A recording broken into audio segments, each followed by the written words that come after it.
Welcome to this episode of the Brush and Soap and Blade Podcast, where we look forward to shaving every day. Welcome to episode 59 of the podcast. My name is Rick DeWeese. I'll be your host this week. This week, we've got a bunch of letters. I'll talk to you about my experience with the art of shaving creams. I have all three, so I can tell you about all of them. I noticed in some of my playing around that, sometimes I can speed things up. Or maybe I can't. It's an interesting juxtaposition of speed up, slow down, speed up, slow down. We'll talk about it. And finally, do you have a creed? Seriously, do you have a creed? Do you have something that you live by, that you say or that you believe in? Do you honestly live by it? Or do you fall short? Way short. We'll talk about that. Welcome to this episode, and I hope you enjoy it. I know I enjoy making these things, and hopefully you enjoy listening to them just as much. Anyhow, let's get on with this show. I got a letter from David. Hi, I'm a new wet shaver, and I have been listening to all of your podcasts. Awesome job, by the way. I have heard you talk about the Schick injectors quite a bit, and I am now interested too. I was thinking about trying my birth year range for the injector, which is 1982. It looks like this is the type N, and I heard you saying that the newer models sometimes don't work well. Do you think I should still try to acquire one of these? I don't see any on eBay at the moment. Is there anywhere else to get vintage injectors or razors in general? I am also looking for a Gillette Super Adjustable 1982 C2 model, which also seems hard to find. Anyways, thanks for all of the great podcasts, and I hope to hear many more. Okay, David, first off, you have to understand when I say that the newer models don't work well for injectors, it's the newer models that I have. That is not meant to be a blanket statement. The newer one that I have doesn't work real well, and I don't know exactly why. The older ones work great, and realistically, there's not a whole lot of difference. Now, the one that I do have has a bit of a loose handle, but that shouldn't affect the performance of the shave at all, because that's determined by the head. So I'm thinking that it's just the individual razor that I have. Should you look for one of those? Absolutely. If quite honestly, it took me a long time to find a birth year razor, but when I did, I was ecstatic, and it took me even longer to try it out, mainly because I didn't want it to be a dud, as you can imagine. You want your birth year razor to be, as fantastic as you are. And so, yeah, I absolutely keep your eye out. Other places that you can go. There are Facebook groups, the buy, sell, and trade wet shavers, something or other, I think it is. Let me double check here as I click through. And this may be a little difficult for me because I spilled something, adult beverage, on my trackball that I have. And lo and behold, my trackball doesn't, work anymore. Specifically, the button that the left click button doesn't work. So I've modified it so that it's going to another button. But trackballs are cheap, and this one's been around for a long time, so I guess I'm due. But anyhow, the Facebook group that I was talking about is the Wet Shaving Enablers Buy, Sell, and Trade group. So it's wet space shaving space enablers space buy comma space sell comma space the end sign, not the ampersand, and trade, space trade. So anyhow, just type in Wet Shaving Enablers Buy, Sell, and Trade, and look for that group, and you can find a lot of good stuff there. I'm trying to see if there's any others that, let's see, no? I've got about, there's probably about 10 or so groups that I'm a member of. And that's the only one that jumps out as being basically a trade-related thing. Now, you can also go to the forums, all right, and you can try out various forums for your razors and well, all kinds of stuff is being sold over there. Etsy is also another good one, because sometimes people on Etsy don't quite know what they have.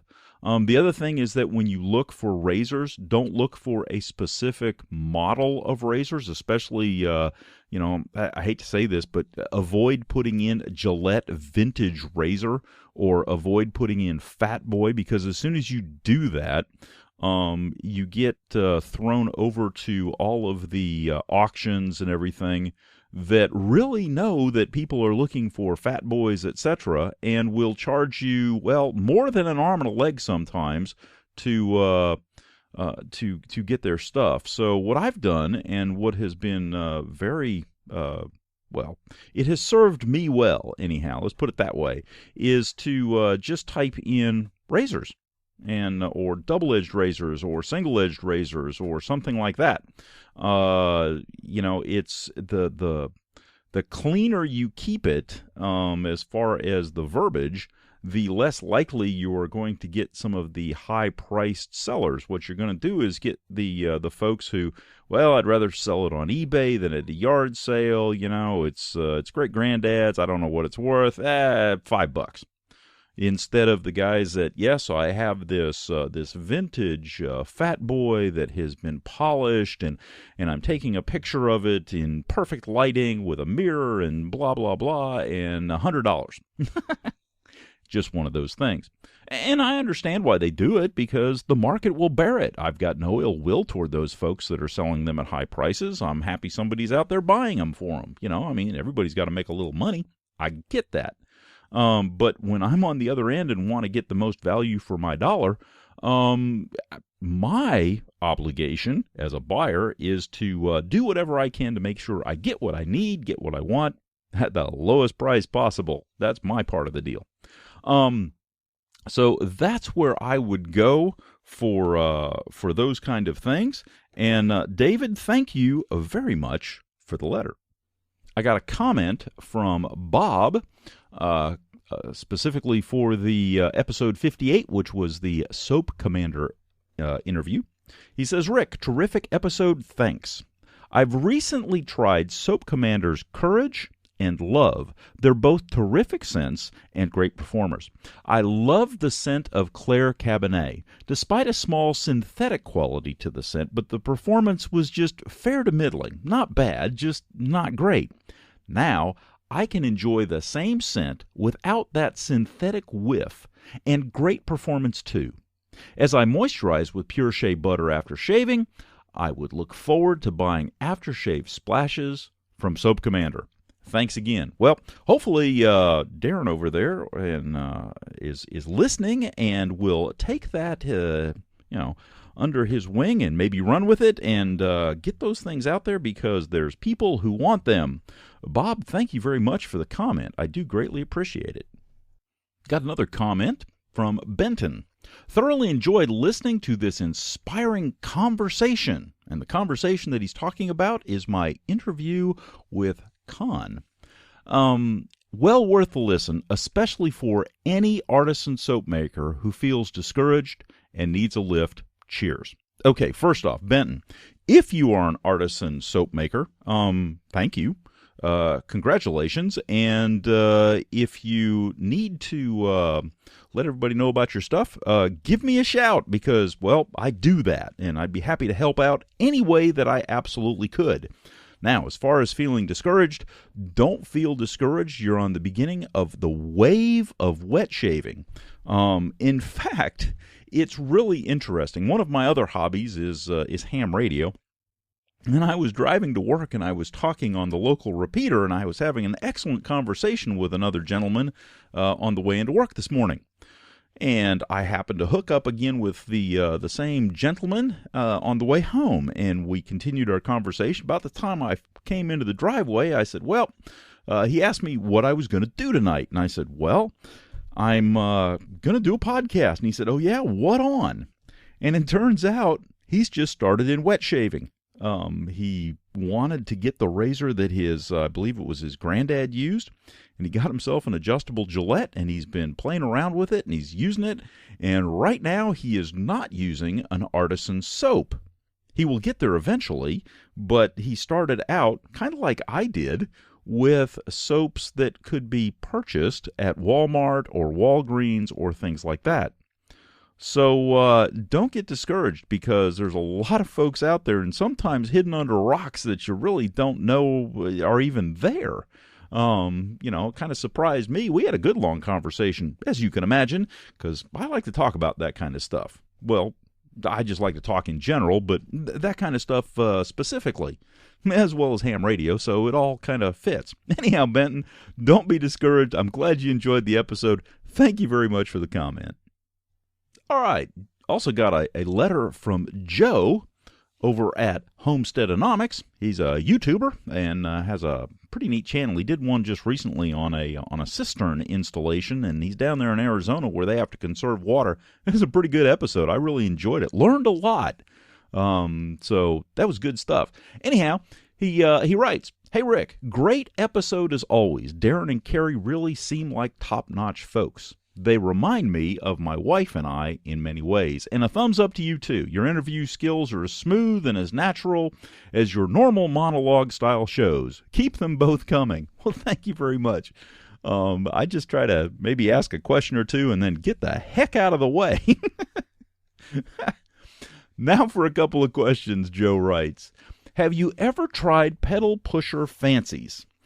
You may very well have, but I just can't remember. I recently bought some pedal pusher fancies honeysuckle for my wife, and the scent was spot on. With the same great performance I've come to enjoy from the How to Grow a Mustache Synergy soaps. And on to another soap, Martin de Candre. Have you ever tried it or had any personal experience with it? Seems to be a crazy expensive soap, but so many love it that I wish I could at least get a whiff to see what all the fuss is about. It also seems to wear very slowly, with guys claiming that they've used it for a full year with only about a half-inch missing from the top. Anyways, kind of random questions, but I just wanted to have a reason to say hello, thanks, and give you the kudos for another great show. Keep up the good work, Rick. Joe. Well, Joe, okay, let's see. Pedal pushers fancies. Yes, I had some briar, and it was really a nice cigar, not smoke, but the tobacco flavor of briar, and it was really nice. Now, part of the problem is that the only other one that I'd ever had to kind of compare it with was Cavendish. And I'm more of a fan of Cavendish than I was of briar.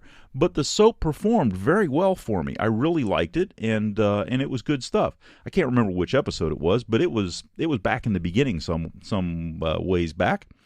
I gave that one to a friend who was just starting off. I gave him that. I think I gave him that in my my Vanderhagen boar and of course a salsa bowl.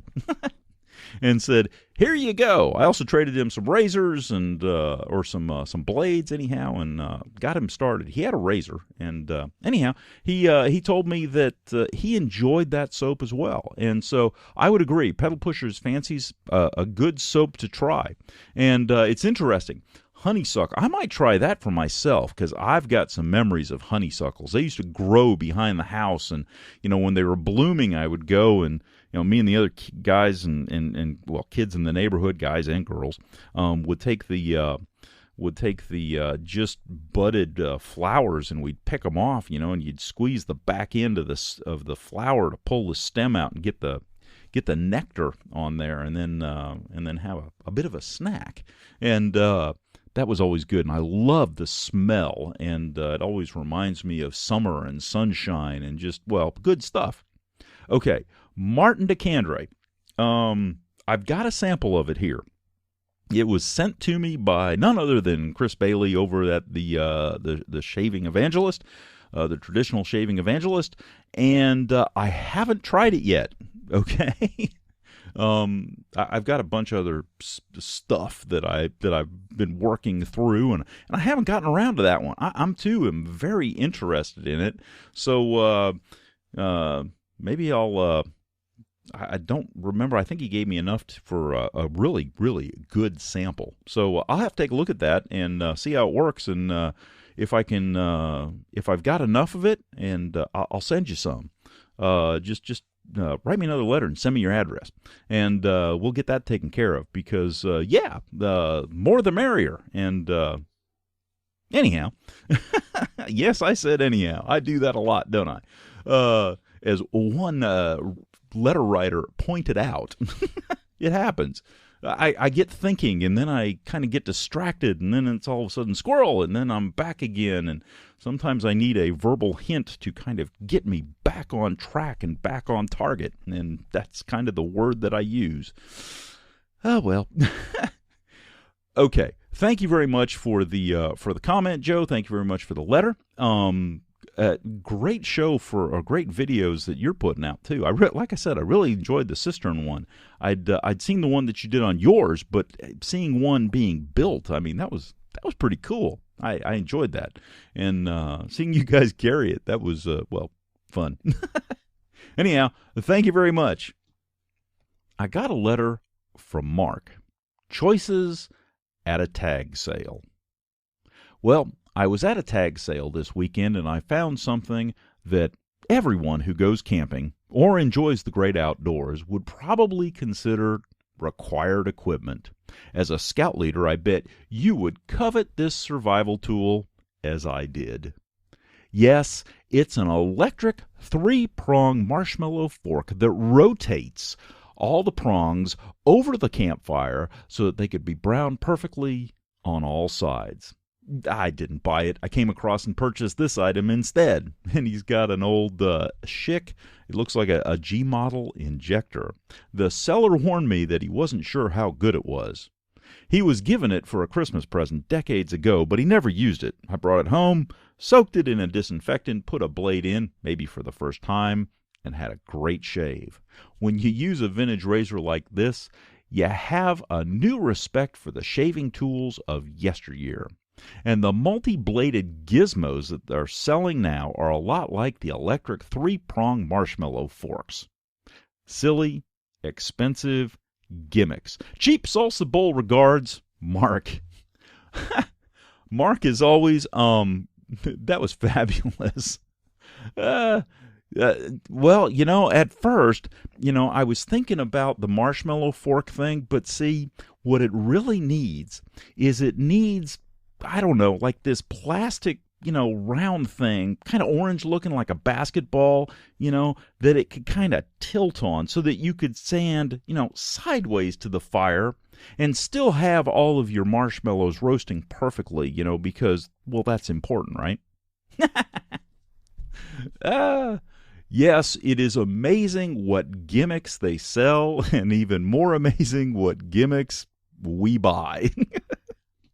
And I will also agree with you that when you get a hold of a vintage razor and you use it, if it hasn't been mishandled or damaged or thrown out of alignment somehow, they typically are wonderful, wonderful tools. And it does give you a new respect, because the tools that we have nowadays are not as good as the tools of yesteryear. This brings me to another segue, I suppose.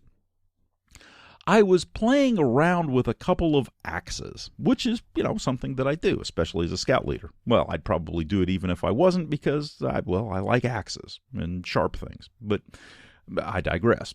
The thing that is interesting is that the new axes, you get this axe, it's got a reasonable handle on it. It's a reasonable, sort of reasonable shape. I mean, it looks like an axe, right?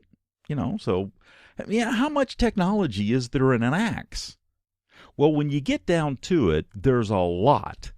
There's the bevel of the whole blade, and whether it's too thin or too thick, whether it chips correctly, or whether the edge is hardened properly, and whether the steel behind the edge is soft enough to absorb the blows without doing damage. And then there's the handle, the eye of the axe, and the handle itself. And is it made out of good quality wood? And is the grain going in the right direction to absorb the shocks correctly? Etc., etc. Then you pick up the ones from, well, today, and you have this wedge-shaped looking thing, or this very thin blade that is sharp, that sticks every single time it hits the wood. And you end up spending more time prying it back out of the wood than you do slamming it down into the wood. Well, okay, that's a piece of garbage. Throw that one out.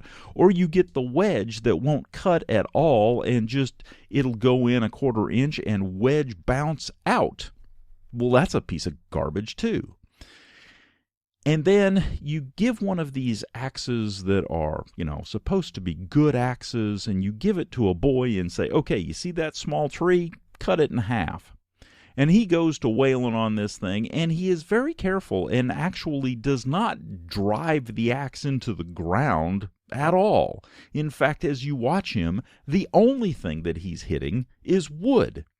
And when he's done, you look at the blade, and the edge is rolled over or chipped out or messed up, and it's a nightmare. It's a disaster. And then you go on eBay and you buy an axe head for, $10 from like an old Collins or something like that, or an old Plum, or, one of the old vintage axes from around the 40s or 50s. You spend a couple dollars to put a new handle on it. You dress it up. You bevel it. You re-bevel the edge. You dress the edge and get it nice and sharp, and you give the young man that axe. And he'll sit there and he will cut, not just bounce and beat on a tree, but actually cut wood. And he will do it effectively and efficiently and actually enjoy what he's doing, because he can see chips fly everywhere. And when he's done, you look at the edge and you feel it, and it is dang near perfect. There's no chips. There's no rolling. The steel is good. I mean, it's an amazing difference. The tools that we have today are literally plastic throwaways. And that goes to, I've got a Fisker's axe, okay? It's a plastic-handled Fisker's axe that I bought way back when I didn't know any better. And I'll use that thing, and it's a good splitting axe, but it won't cut worth a dang. I mean, it'll go in, and as soon as it hits a knot or some hard wood or something, the edge is just gone. Like I said, it's okay for splitting, but after that, it's pretty useless, and it's relatively too light to be good at that. So it's not really a good cutting blade. And it's got a plastic handle, which is kind of similar to the, razors that we have, the multi-bladed cartridges, with the plastic handles that, do they really need 5 blades to do the job? Really? Huh. Interesting. Maybe if they had one decent blade. Well, anyhow, I digress one more time. I do that. Yes, the tools of yesteryear were fantastic tools, and part of the fun that I have is buying them, restoring them, giving them a good home, because goodness knows they've got years and years of life left in them, hopefully just like I do. Thank you, Mark, for the letter. So in the last couple of weeks, I've been using, the art of shaving creams. I've got all 3. I've got the sandalwood, I've got the lavender, and I've got the lemon. Now, the lemon and the lavender were picked up the lavender and the lemon were picked up for me just recently by David, who went to Las Vegas and walked into the Art of Shaving store and immediately thought of me. And thank you very much. Anyhow, he sent me a text and said, hey, you want these? And I said, you want something? And I said, yeah. Get me a couple of these shaving creams, just the tubes. I think they were like $16 a piece, because, everything else in the store, I'm here to tell you. You want to talk about rich? Wow. the prices that those guys are charging for some of their stuff, holy cow. It's a good thing they're doing it in Vegas. Maybe some of the high rollers will pick up the stuff. I don't know. It was a shock to look at their website. It really was. Okay, so the art of shaving creams. So the art of shaving soaps, if you didn't know this already, are made by Procter & Gamble. They are, same folks that do the other stuff, but they're made for traditional shaving. Now they are, should I say chemically laden? I don't know, maybe not laden, but they're not 100% pure natural ingredients. But the thing that's interesting about them is, first off, the sandalwood is just, oh my gosh, it's fabulous. I love the sandalwood. I really love it. It's curious because for a long time there was a while that I was like on a sandalwood stint, and what ended up happening is I developed a sensitivity to sandalwood. And I thought that it was like a permanent sensitivity to sandalwood. And I was, droop-lipped and, just pouting and just because I really like sandalwood.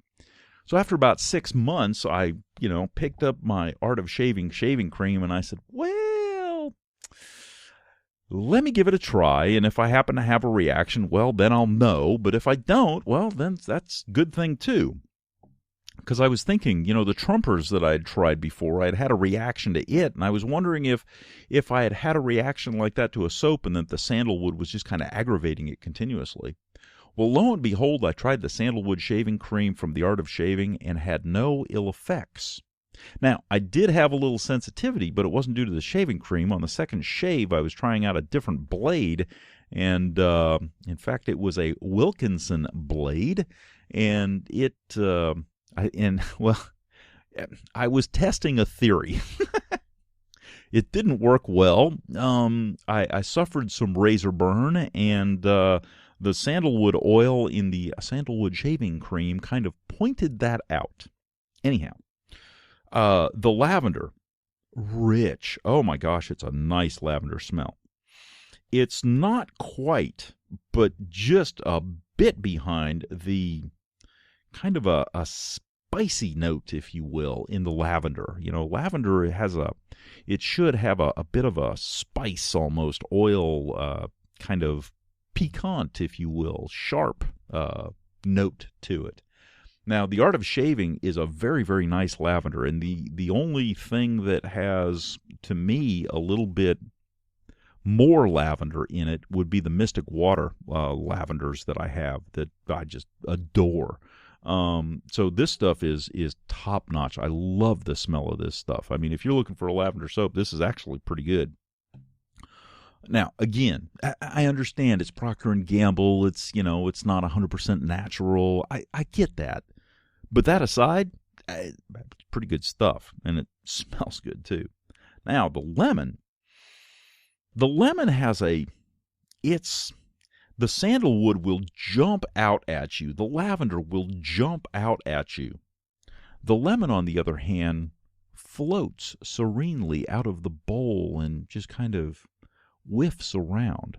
It's not as present. It's not as in your face. It's not as boom. It's light. It's nice. It's refreshing. It's delicate. But it's there. And it's really, really a nice shaving soap and with a wonderful smell. Now, the other thing that was interesting about this is that, I tried it with my Plisson, and I tried it with my Sabog, and I tried it with a Badger, and it doesn't care what brush you use. It really doesn't. It's going to generate a nice lather just about every time with every brush under every circumstance, at least that I was able to put it through. I used a little bit less water, a little bit more water. It really didn't care. The lather that it created was, if I just, like, my sandalwood is a tub, again, because I like sandalwood, and if I just touch the brush, that was pretty much about all I needed. I mean, it's just touch and maybe a little light pressure, and it loaded very, very nicely. If I was using the tubes, I was putting a small almond-sized drop of the shaving cream in the bottom of the bowl. And I had enough shaving lather for probably 3, 4, 5, 6 passes. I mean, a 3-pass shave or a 2-pass shave with some serious touch-up, call it 2.5 pass.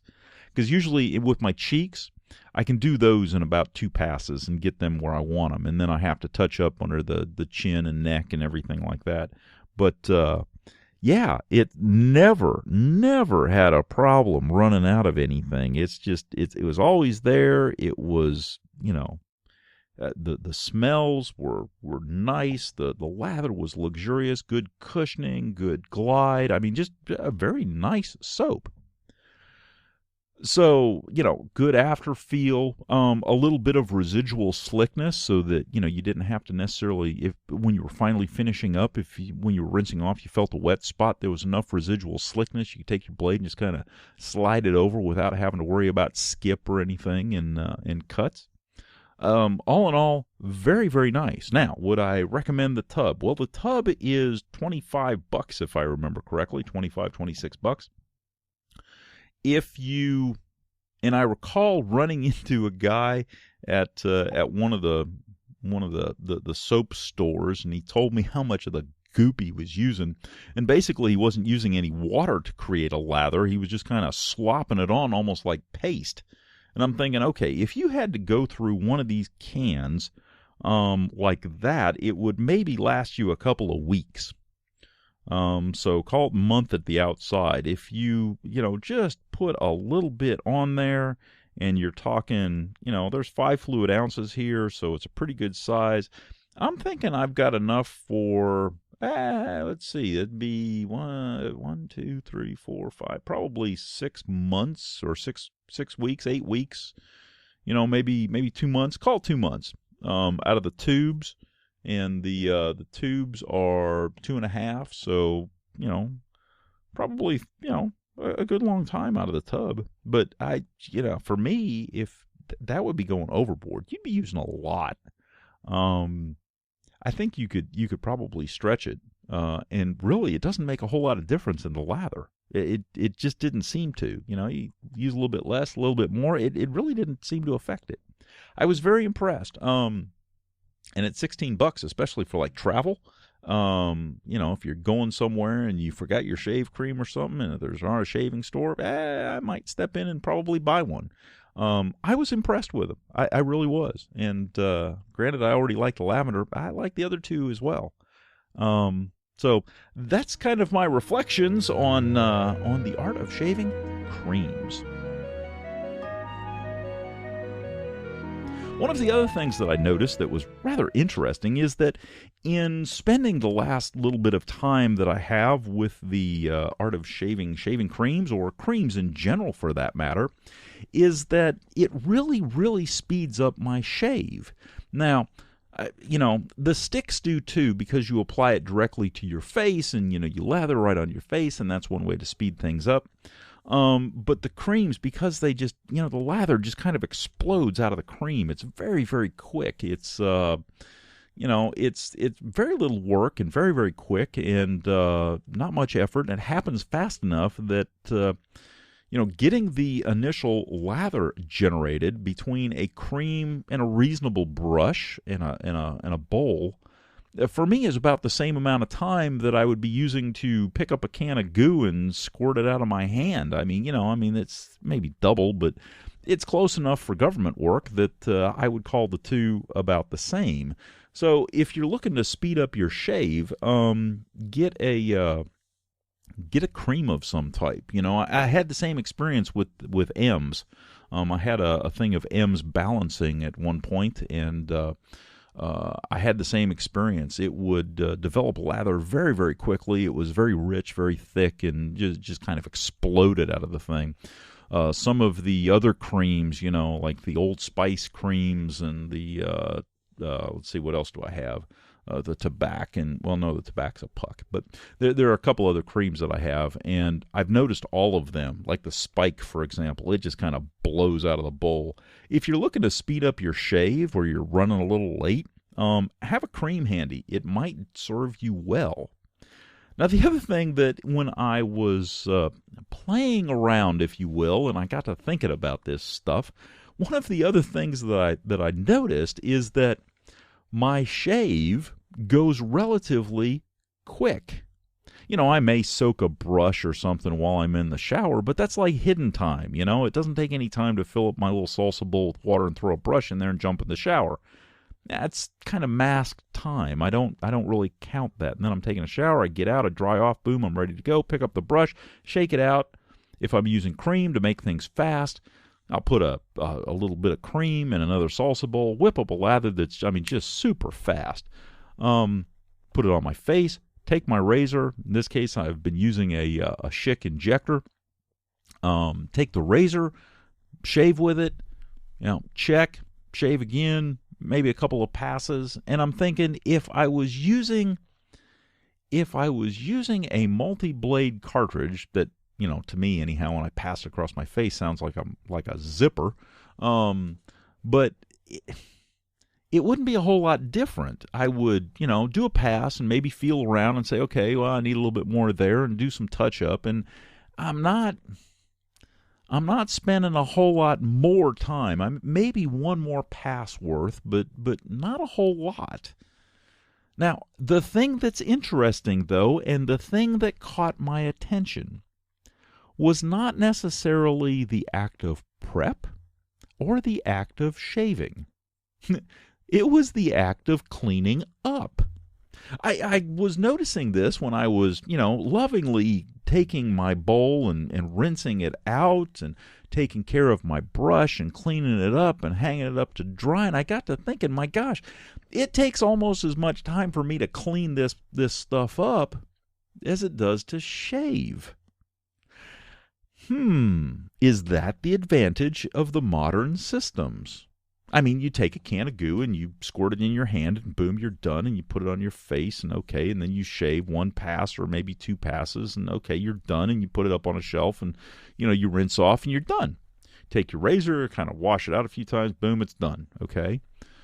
I think about some of my single edge with the carbon steel blades that I have for them, the act of taking the blade out and drying it off and putting it in a place where it won't rust, and leaving the silo doors open on a razor that you just used to let everything kind of air out so you don't have to worry about rust or anything like that. Taking care of your equipment, taking care of your tools, so that you can have them and they'll be nice the next time you use them, instead of, like the plastic handled thingamajigs that you're probably not going to be happy with and throw away anyhow. And it just, rinsing out the bowl and, rinsing out the brush and hanging up the brush to dry. There's some time there. Now, I must admit, I'm not real good at cleaning up. I'm just not. I haven't found myself having issues or problems cleaning up my shave stuff. It's just something that I do. It really hasn't dawned on me. Now, some of the other things I look around and go, yeah, I got a problem cleaning up. But that, I really don't. It's kind of strange. It's almost like, okay, this is what you do. You clean this up, and it gives me a little bit of time for the face to relax and dry a little bit more before I put on an aftershave. Or if I happen to use a bar, a styptic pencil or something like that, an aluminum block or something, it gives that time to just kind of, mellow out. And, it was just curious. It was one of the things that I noticed. And I thought I'd talk about it. Okay, just so that everybody is made aware of this, I will admit right here in public that when it comes to podcasting and podcasting preparation, I'm an amateur at this. Let me give you an example. Sometimes the way that I come up with thoughts, ideas, etc., to put on the show or to do whatever, Well, sometimes I'm a little surprised, sometimes a little worried, sometimes just flat out terrified as to how I come up with some of this stuff. Today, for example, I was downstairs in the kitchen after my shave and after my shower, and I was, grinding some coffee beans. And I was just sitting there grinding some coffee beans, reflecting on, holy crap, it's Wednesday. What am I going to do for a show? So if anybody calls me fly-by-night, I will not be offended.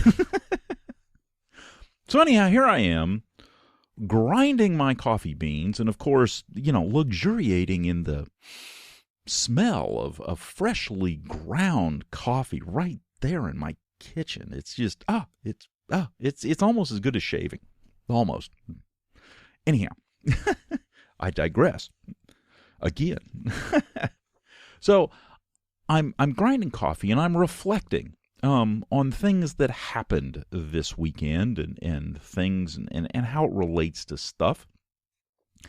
And I went camping this weekend. I went camping with my scouts this weekend, and it was an absolutely fabulous experience. It truly was. It was one of those times when, let me ask you this. Have you ever had a situation where things don't just, work out quite the way you thought they were going to? So, we had planned this camping trip. We thought we had 11 people going. I had 7 scouts, 4 adults, and my most senior scout, my senior patrol leader, was going to be heading up the circus. Sometimes it is. We try not to let it get too out of hand. We do have a lot of fun. But my senior patrol leader was going to head things up. Lo and behold, because of other commitments, school, he could not make it. Okay. My next senior guy was my patrol leader. He was there, and it was a 2-night camping trip, so he was there for Friday night, and then Saturday we did some stuff, and then he said, I've got to go. Okay, why? I've got a charity golf tournament because I'm on the school golf team, and we're raising money for a charity, and I have to be at this thing. Okay. I look around, and my next senior guy is one of my newer scouts, and so he's been around scouting for a long time. But he's never been put in this position. It's like, this is going to be interesting. Wow. I'm here to tell you, he shined. He really did. I got to brag on him a little bit. He stepped up to the plate and did a fantastic job. And all the guys that were also younger guys that were with him, they stepped up to the plate too. It really turned out to be a good weekend. But one of the things that we noticed is that one of the other troops at our camping trip did not seem to have, quite the same fun, quite the same joy. They were busy screaming and yelling and carrying on and fighting, and just, it was just miserable. And then, I got to thinking about it. It's like, okay, wait a minute, time out. On any given Monday, we stand up there as scouts and we say the scout oath and the scout law. And part of that is to be courteous, kind, and friendly, and helpful. And I hear people over there yelling things like, shut up, go away, leave me alone, it's mine now. I mean, it was, wow, really? And when we got back on Monday, we actually started talking about that, and we went through the scout law and said, okay, here's how this didn't work well with that at all, and just, this is something else that happened that was against the scout law, and, when we say these things, it means something, and that kind of got me thinking. Do you live by the creed that you set? There are some that sit there and preach that they have a creed and that they have, they live by this, and then you turn around and you watch them and they're not doing it at all. I'm I help everybody. No, you don't. You yell at everybody. You're not helpful. You're belligerent. Is that the case? Or is it truly the case when you say you're going to help people that you honestly do, and you do it without anticipation of payback, without anticipation of getting a reward for a service done? Do you, if you truly think that your creed means that you are selfless, are you truly selfless, or are you, something else? Now, don't get me wrong. I'm not perfect. I know that. I will readily admit that. I snap every now and then. I get that. I go off and, go off on rants and go off and get mad and things like that. But in general, do you have a creed? And do you honestly live by it? It's one of those things where it reminds me of when I was, upset about the fact that these women had a flat tire and nobody would help them. You got to ask yourself, what kind of creed do these people have? When you see somebody on the side of the road who's obviously run out of gas, do you stop and say, hey, you need some help, you need a ride, you need some gas, what's going on? Is it an emergency? What can I do to help? Do you do that, or you just keep on driving by? It's one of these things where I was sitting there dropping a kid off at school, and I got in the school traffic jam, and these people just literally drive through the intersection when there's nowhere to go because the line is backed up. There's nowhere to go, and they just sit there in the middle of the intersection like, well, me first. What kind of creed do these people have that they're living that they think, well, that's okay because, I'm completely blocking traffic and I'm creating more of a traffic jam than when I got here, but that's okay because, that's what I do. Is that really what they think? My job in life is to, by gosh, make people mad and to piss people off and to create traffic jams and, make myself the center of attention. And then you go on to the blogs and the forums rather, and you see people that just absolutely excoriate, folks. Whether they're new guys that ask questions, that's a stupid question. Have you ever tried the search tool? That's everywhere. You should know this by now. Really? Are you that guy? Are you the guy that thinks that is acceptable behavior and that's okay? Really? Would you do that in public? Would you do that with your mother watching? I mean, it just drives me crazy. Or they'll take a vendor to task and, in public, your stuff is crap, this is why it's crap, blah, blah, blah. Look, I understand, if you don't like a product, fine, say so. Or what about those that go onto the forums and absolutely excoriate some artisan somewhere because they don't like what he makes? Okay, really? In public? Throwing out innuendo and throwing out claims about this and that. Really? You're that guy? Huh. What kind of creed do you have to do that? What makes you think that is, acceptable? I just don't get it. Now, I understand being frustrated. I understand not having a good day. I understand having a situation where, you're trying to make a point and you're not doing so well. I get that. But, when you get into a forum and see a topic where someone's just beating on a vendor and, quite honestly, in a lot of cases, the vendor can't even reply back. Of course, nobody knows that. Nobody talks about that, but there you go. Sometimes that's the case.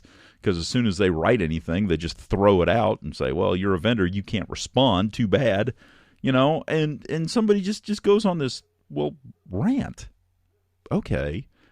I understand if you're not happy. I understand if, I can maybe see it if the guy ripped you off or, gave, you bought a product from him and he didn't deliver. Okay. I get that. But I just don't get the other part where you just kind of go on the attack. I don't understand. I truly don't how somebody thinks that's okay in public when you haven't talked to the vendor first in private. Now, if you try to talk to the vendor first and he blew you off, okay, but make that plain and clear. I understand that, but just to go out there and just thump on somebody, my gosh. It's interesting. I was in a conversation this morning on the radio on the way to work, and I was talking to a guy, and it seems like we've absolutely lost civility in this country. We've gotten to a point where it's all about me, and the other guy is obviously wrong if he doesn't agree with my positions 100%. Really? I'm sorry, but I can't buy that. We've even gone to the point where we're changed the meaning of words. Like I was telling the guy, it used to be that rhetoric meant something. Rhetoric meant the ability to make an argument. Now rhetoric has this bad connotation, like you're spewing crap. That's not what the word means. So we've changed words, and in that changing of words, we've changed meanings, and we've made it okay if somebody can't make a good argument one way or another. Well, they're obviously wrong, and they're obviously this or that, and we start throwing names around and essentially just stomping our feet and jumping up and down on the table. And to a certain extent, it's kind of like the stuff that I see when I'm out driving, where people just, block an intersection and don't let anybody through, or, don't let anybody turn, or don't look for people coming out of driveways, just, block the dang thing and let them sit there for another 10 minutes. It's all about me, and if you don't like the fact that it's all about me, well, you're wrong. Really? That's what passes for civil society nowadays? Oh my gosh. I mean, I didn't have that kind of stuff to deal with when I was in 5th grade on the playground. But I got to deal with it now. It's like, holy crap, we've just gone downhill in a handbasket. I'm here to tell you. So there's my question for you today. What is your creed? What is the creed that you set for yourself to live by? And are you honestly doing it? Are you truly, honestly doing your best at fulfilling the creed that you have set for yourself to live by? And I'm going to finish this up because the thing that got me thinking about this was a letter. And the letter was from Mark. And between what I have experienced in the last week and this letter, that's how this rant was developed. Let me read you this letter and see if you can't pick out the creed that is in here, because I think it's an important one. Here's the letter. Either you're a gentleman or you're not. It was the summer of 1972. My father brought me camping with his friends from the Marine Corps. All of them had seen fighting in the Pacific during World War II. All were working-class men in civilian life. It was Labor Day weekend, and we were camping and fishing outside of Caribou, Maine. The mornings were cold, and you could see your breath as you woke up. Each morning, these guys got up and headed to the stream to wash up. Then they sat around the fire, propped up their mirrors, and with a heated pail of hot water began to shave. No cans of goo here. One guy had a hockey puck of William soap, another had the iconic Old Spice mug. My father and most of the gents used a double-edged razor, one used a straight razor. Soon the smell of Spam and bacon and powdered eggs filled the air, and we were off fishing. We always seemed to catch enough fish for a good supper. We never needed to use the baked beans and hot dogs packed in case the fish weren't cooperating. Each morning the shaving ritual resumed, and after shaving, the smell of aqua velva, Old Spice, and witch hazel filled the air.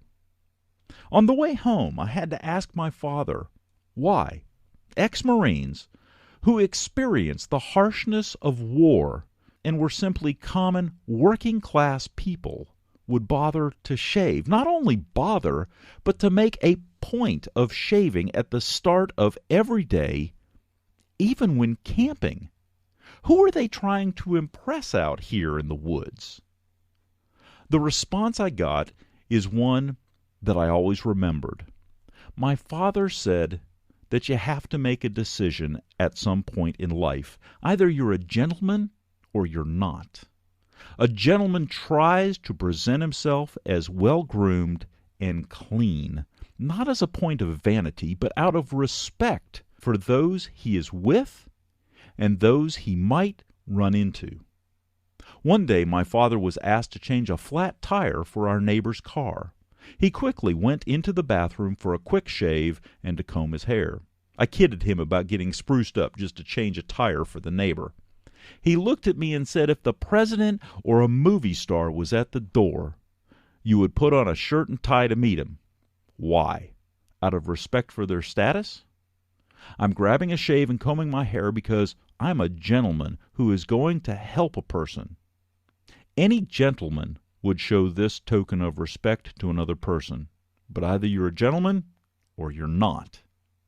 Despite their experiences in the war, their working-class status, shaving was a task that all gentlemen should do.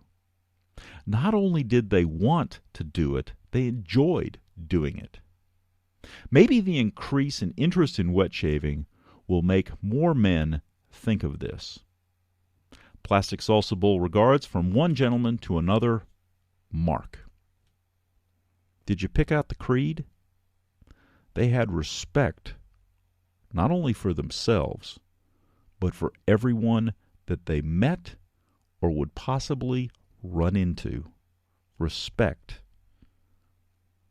And they showed that respect by making sure they presented themselves in the absolute best possible light. That's a heck of a creed. They lived up to theirs. What's yours? Well, that concludes this episode of the Brush and Soap and Blade Podcast. I hope you enjoyed listening to it as much as I enjoyed making it. If you have some suggestions or would like a topic covered, drop me an email at BrushnSoapnBlade@gmail.com or give me a call at 864-372-6234 or contact us on Twitter at BrushnBlade. You can also visit us at our blog, BrushnSoapnBlade.wordpress.com. As always, we're available on iTunes and Stitcher.